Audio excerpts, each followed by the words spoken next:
You're listening to the Propane Fitness Podcast, your ultimate resource for fat loss and muscle gain, with none of the gimmicks. With your hosts, Yusuf and Johnny. Simple rules, dramatic results.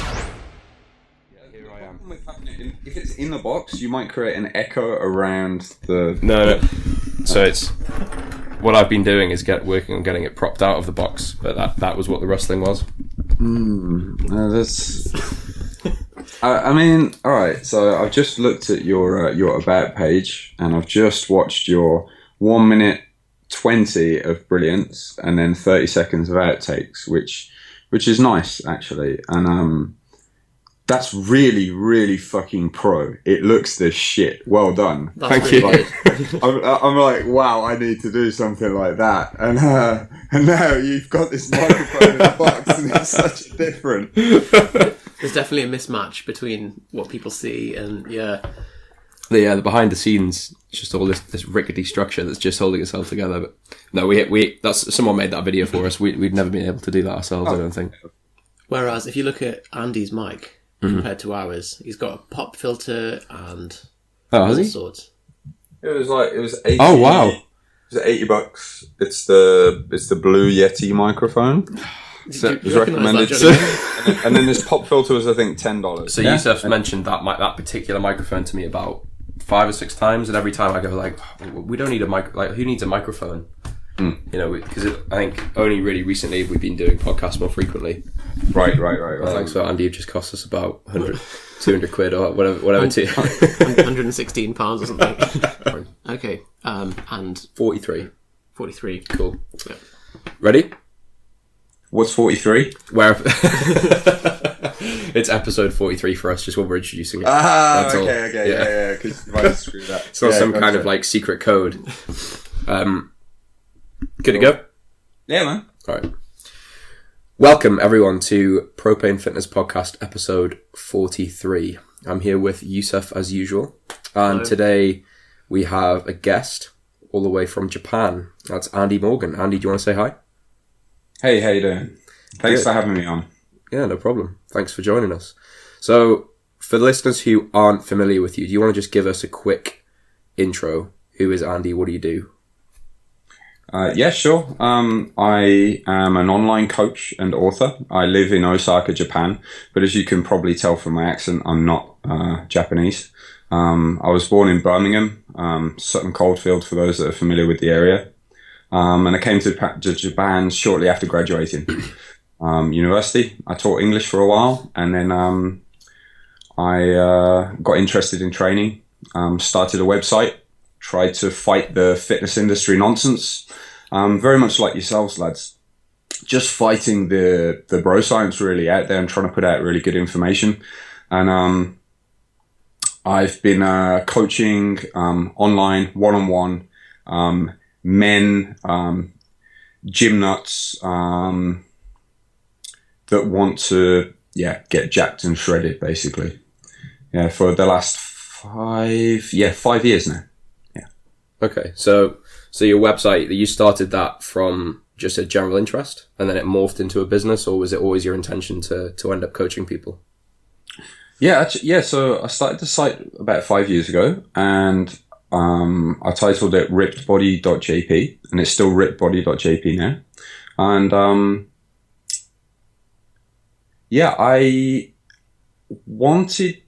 I had friends that said, when I went to the gym with them and helped them out, they said to me, "You're really good at this. You should make this your profession." And in my mind, I was like, no, I can't do that. That's silly. I can't be a personal trainer. I have a degree. I have a degree in economics, banking, and finance. And I had this silly, arrogant attitude that, like, this job was beneath me in a way. And I say this now, and I feel terrible for even having thought about it. But that was kind of, I had that in my mind. So I had the idea of it planted in my mind about a year before I even acted on it. And I was teaching English at a high school, and I taught English at a high school for about 5 years. And I really loved that job. But, you know, I had this niggling inside of me to, develop a business. I'd always been interested in business books and entrepreneurial stuff when I was at school and through university. And I had an idea that I would market myself as a personal trainer. I just wanted to keep it as few clients in the area. And I felt that instead of having a business card, the best way to network would be to have my business card as a website. And so I thought I'd make a website, I'd talk about my methods, I'd help people out, and I'd help people out by having the website. And so if someone asked me, oh, can you tell me about your coaching services? I can say, yep, sure. Please go to the website. Because I'm not a salesy guy. I don't do well with selling someone on something. It's very much, and it always has been, even now, it's like, okay, please go to the website, have a look, see what you think, see if it's for you. And so I thought that having the website would be the best way to do that. And the reason that I finally pulled the plug and decided to go for it was I realized one day that I'd just been lied to. The industry had lied to me. Bodybuilding.com had lied to me. I didn't need to eat 6 meals a day. I didn't need to be on this food hunt all day long, as I felt for years. And I didn't need to be spending 200 quid on supplements each month, as I had been, to look good. And I was outraged. And I looked around in the industry in Japan, and I saw that no one had this information, and I wanted to do something about it. So my business was spawned out of that. So I created this website, ripbody.jp. I wrote in English and in Japanese. I did these terrible translations myself. And more English people got interested than Japanese people. And then a couple of months after starting, I had a guy say, so how much is your online coaching? And I hadn't even thought about it at this point. And I just turned around and gave him a number, and he was like, yep. And then I was like, wow. And so I immediately created all these materials as quickly as I could, and then it just kind of cascaded from there. So the material on the blog was basically to just try and spread the information into Japan. And so I guess you were still teaching at the time, Andy. Yeah, that's right. Yeah. So what was the turning point in quitting the job and doing coaching full time? Sure. So I was making more money than my teaching, like significantly more money than my teaching within I think 4 months. So it was a good sign. It was to the point where now I can't even claim this as a secondary, as a side job anymore. Because I think legally for my visa at the time, it had to be, if you have any side job, it needs to be below your main source of income. Your regular stuff. Yeah. And so, it wasn't like I couldn't even say I got lucky. It just continued. And I thought, wow, I did feel exceptionally lucky, but I wanted to build it. And so that was, I think I started the site around June. I was thinking, right, I'm going to have to quit this job around November. And then January, I handed in my notice.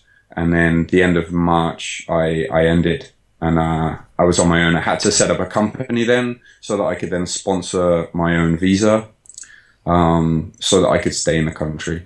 That is cool. And obviously the website itself was born out of wanting to help people, wanting to, and from your content, you don't leave anything to like behind a paywall or a second guess. It's like, look, here's how to do the full process.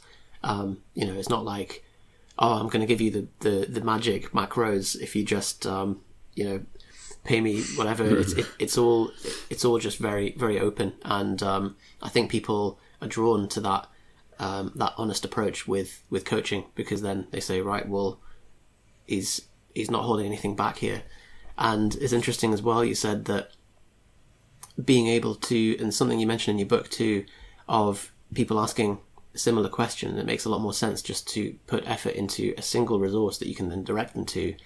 And then you're actually offering a better quality service or piece of information, because rather than explain to them each time on an individual basis, and you're at the mercy of how tired you are on the day, or how much you can conjure up at the time, it's all just on somewhere. And same with delivering client plans and so on. So really liked that. Thank you. It's interesting as well that you mentioned you have a degree in, what do you say, economics and finance? It is the degree title is money, banking, and finance, but that's monetary policy of economics, banking, and finance. Yeah. Okay, because I mean we both have. I have an economics degree. Yusuf has a maths and business. Yeah, so I don't think I've met anybody actually, and this could just be my like narrow view of the fitness industry, but I don't know anyone who's gone that path. Quite a lot of the time, people have like an exercise science degree or something like that, and then segue into PT, and then find the online world. But it sounds like our paths are very, very similar. So that's interesting. Krieger, he might have been a statistician. That would make sense. Because he's into finance. You know James Krieger? Yeah. Have you ever met him? No. He's a brilliant man.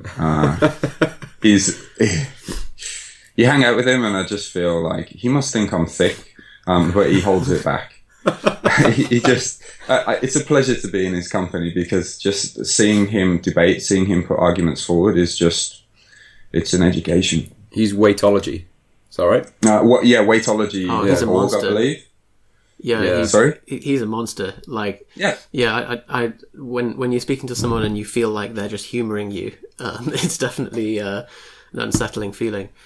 Yeah, if you've ever seen Brett Contreras go off on one, I've seen that. Like, he's come in like on a late night flight, and I've been sat in the lobby at this conference, I think from midnight until 2:30 a.m. and he's just like so enthusiastically like just hammering through his research, and I'm just sat there witnessing this conversation, and I'm like, wow, one day I have so much to learn. And instead of getting down about it, you kind of get excited about it. And then you realize, yeah, okay, I'm in the right industry. I'm in the right job here. Same with Brad Schoenfeld. Same with, do you know Greg Knuckles? Yeah. He's brilliant as well. He doesn't forget anything. He's just a great guy, you know. Like, these people are, yeah, solid. There's certainly some great minds and some not so great ones in the industry, but... Yeah. Well, what you said about, so if people that want to make it in the industry want to make a name for themselves, you can hide stuff behind a paywall, and I understand that. But the best thing that I did for my business was put out content that it was a little bit painful to give away. Like, I put so much effort into it that it was like, this is kind of my best stuff in this one area. This is my best stuff that I'm giving away for free. However, how are we going to get people to trust us if you're not prepared to show them a reason why they trust you? Because we are just some guys that built a website. So you're going to have to make that website really, really good and pour your heart into it and show that you care, deeply, truly care. Be there to answer comments. And if you do put out the information, give away what you can. Obviously, you need to sell something. You need to monetize somewhere. But if you can put out that information, then people will come to trust and respect you. And then if you want to think even bigger picture, so I get way more visitors to my site than I take on as coaching clients, of course. But let's say that 1% of people that come to my site click on the coaching page, and 10% of the people that click on the coaching page apply for coaching, and 1 in 10 people that apply for coaching end up becoming clients. Right? You can see that two ways. Either I need to make the bar to becoming a client lower so that I can take on more clients, or you can think, well, if I increase my traffic, then I can get more clients and I can help way more people. So if 10,000 people are being helped for every one that I take on, that's brilliant. Yeah, exactly. And if you've got a limited capacity and you know that you can help you can help the people on the tip of the iceberg through coaching, and then the remainder of them through the free content, then you're making a really big impact on the world. So that's pretty cool. And that's what you're trying to do with your podcast, with your articles on your site. That's what you are doing. Sorry. Yeah, we try our best. Yeah. I don't. So one thing we want to ask you about is something that you have, a rule that you have with your online clients, I believe, which is a no smartphone rule. Yeah. So do you want to tell us a bit more about that? Yeah, sure. So I don't let any of my clients email me from their smartphones. This isn't something that I spring on them once they become clients. That's my rule from the start, all the way through the application process. If anybody emails me from their smartphone when they're applying to become a client, they're instantly out. If anybody emails me from their smartphone when they are a client, then I just send them an automated responder. Just a cheeky little automated responder saying, hey, you've emailed Andy from your smartphone. He doesn't like smartphones. Please, when you get to a computer, write again. Militant. Okay, so sorry, what? Militant. Yeah, well, it's like, what is the reason for that? The emails that I write are really detailed, thought out pieces of information that I want people to refer to. Our email chain forms the basis for many of my decisions later down the line. So it's not just what you've given me at our latest check-in point and the information points there, but how that relates back to what happened 4 weeks ago, 6 weeks ago, maybe at the start. I need to be able to see it all clearly. Also, my client, they need to be able to read through the information. If it's a text message like back and forth, which smartphones can quickly become, then information is going to be missed. It's going to be very hard for them to refer to things. And the coaching process will fall apart. So the one way that I stop people using their smartphones, other than like saying upfront, this is the rule 3 times on the coaching page, in the autoresponder, and then on the application form, right? Other than that, I email people once a day. And I don't need to email them more than once a day. I respond to emails from yesterday, today. And what that means is that people know that they are in no rush to respond because there are no emergencies in dieting or training.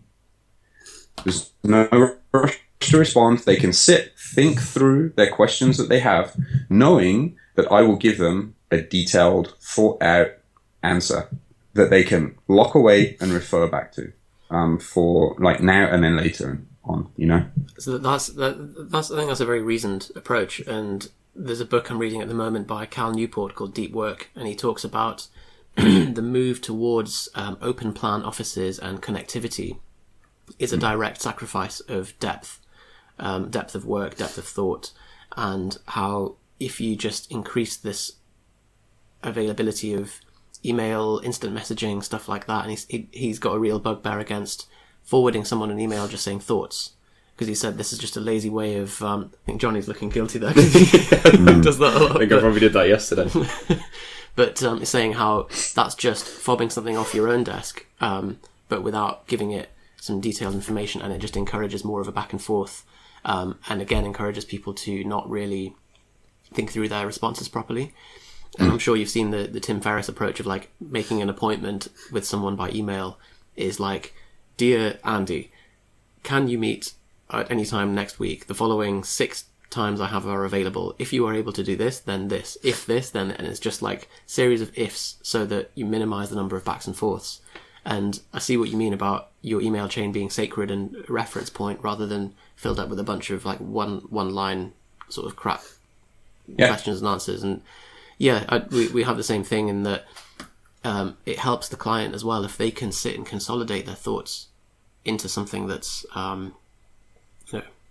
more of a structured message. Then it helps with being able to respond better and them making more progress and taking taking heed of the answer. Yeah, absolutely. Yeah. Cool. Something that we've noticed actually with even just website traffic is it's increasingly more and more mobile devices and less so laptops. And quite a lot of people I know don't even own a laptop, unless the laptop's required by work. Quite a lot of people exclusively use their phone. Are those people just... No way I could do that. No, I couldn't either. Not. I find it quite clunky to navigate on my mobile, but those people are... You wouldn't even consider them. No, not for a second. Fair enough. Stick to your rules. Oh yeah, absolutely. There's no point in having rules if you're not going to stick to your rules. I get people ask me to break them, and I turn around and say, well, look, you're asking for an exception to the rule. And do you want to work with a man that breaks his rules? Do you want to work with a man that doesn't keep his word? You don't. I know you don't. I know you want an exception in this case, but you don't want to work with someone who's willing to break their principles, do you? So I am not, and I hope you understand. I suppose if you extend that and it's exceptions to, oh, well, I'm not going to respond this time, or, you aren't going to plan this time because there's been an exception, then that just extends, doesn't it? And it eventually becomes problematic. Yeah. Yeah. So do you have any other rules like that you either use in your personal life, training, or with clients that you never break? Yeah, sure. So I'll do with clients first. So for someone to apply for my coaching, I've got some requirements on the coaching page, the application page. Like, we as coaches, I think that we need to stick to what we're good at. That doesn't mean you shouldn't be hungry to improve your knowledge, but I have the areas that I'm good at, and I should be working in those areas, or something slightly pushing the edge of that. I definitely shouldn't be working in, say, rehab, for example. So if someone comes to me and they've got a pain in their shoulder or their lower back or something else, although I may have read some articles, I may have read some papers, I may have had a few chats with some people in the know, I don't feel that it's my place to try and assess those things in my coaching with my skill set. So one of the requirements I have is no injuries, no medical conditions, and I only work with men. I'm a man. I relate best with other men. And I've mostly worked with men up until the point where I said only men.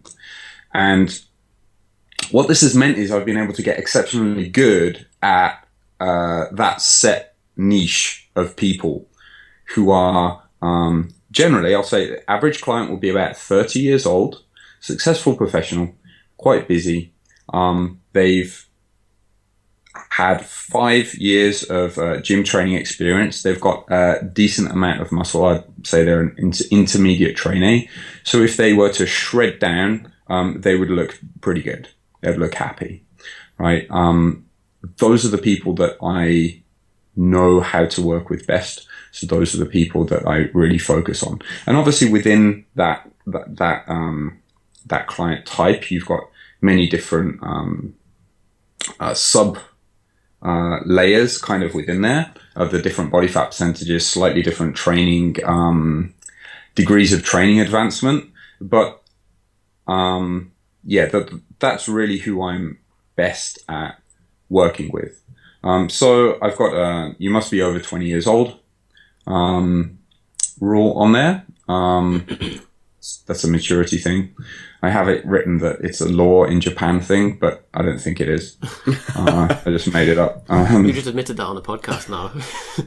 I did. No, if you come to me and you're 19, I'm going to say no. I don't actually like working with university age people anyway. I think you should, instead of worrying about the finer points of getting shredded, I think you should be going out there and having a good time, looking out. And I don't mean just going out and getting drunk. I mean making connections, traveling, working, saving up some money so you can do that. See, that's really unusual to hear. I imagine most people would be like, you should be focusing on like your anabolic window and all this stuff. But you're seeing things in a bigger picture of the diet and training enhancing your life rather than being your life. Yeah, absolutely. Like, we are the product of our life experiences, and university is one of those times where you have so many opportunities before you, but if you're in the gym all the time, you won't see them. So if that's your pre-programmed mindset, got to get down the gym, then you're not going to take advantage of the opportunities that you don't even know you have because you weren't free to be able to even think about them. Too busy getting swole.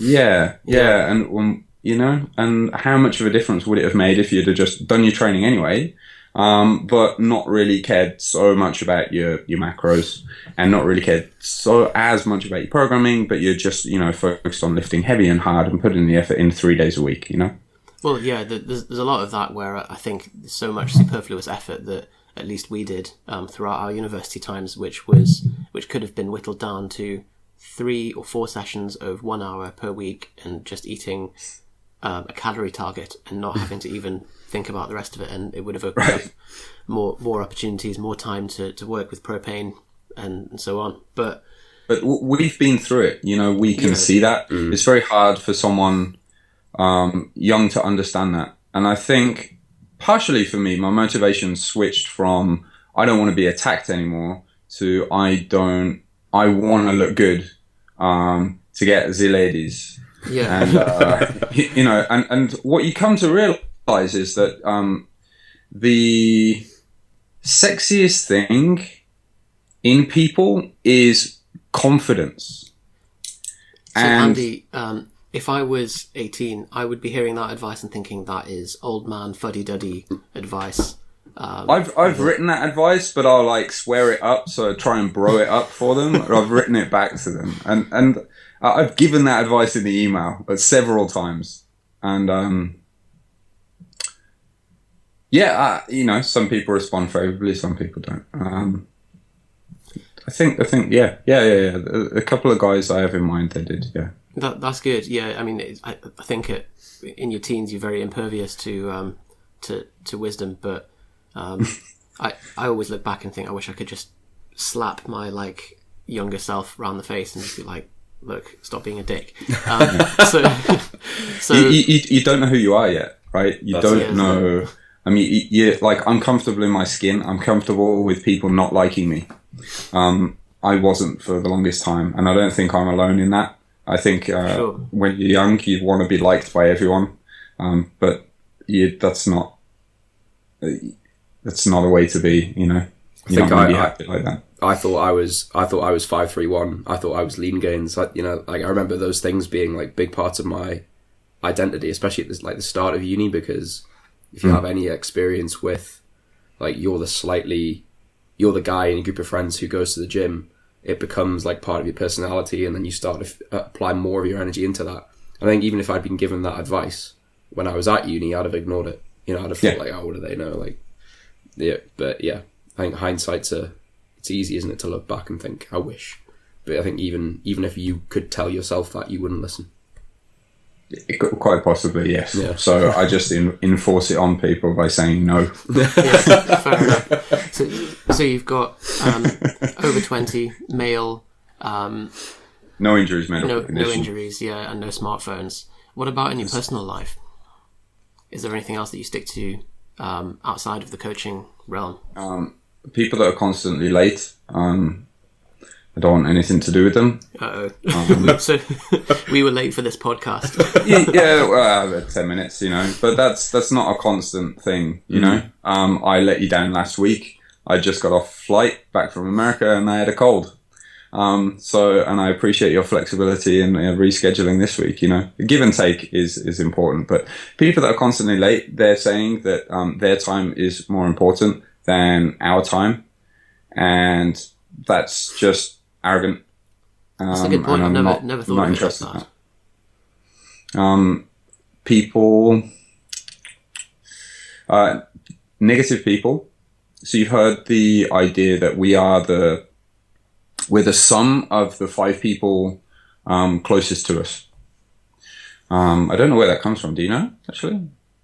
I've heard the average of the 5 people. Yeah, it was. With the average. Yeah. Sorry, the average of the 5 people around us. Yeah. I want to say Hemingway, but that's probably completely. I think it's used by a lot of people, isn't it? It's been. rehashed. But yeah. Yeah, so try and surround you. So I try and surround myself with awesome people as best I can, and if you don't have those people here physically, you can still surround yourself with really smart people via podcasts. Let's say,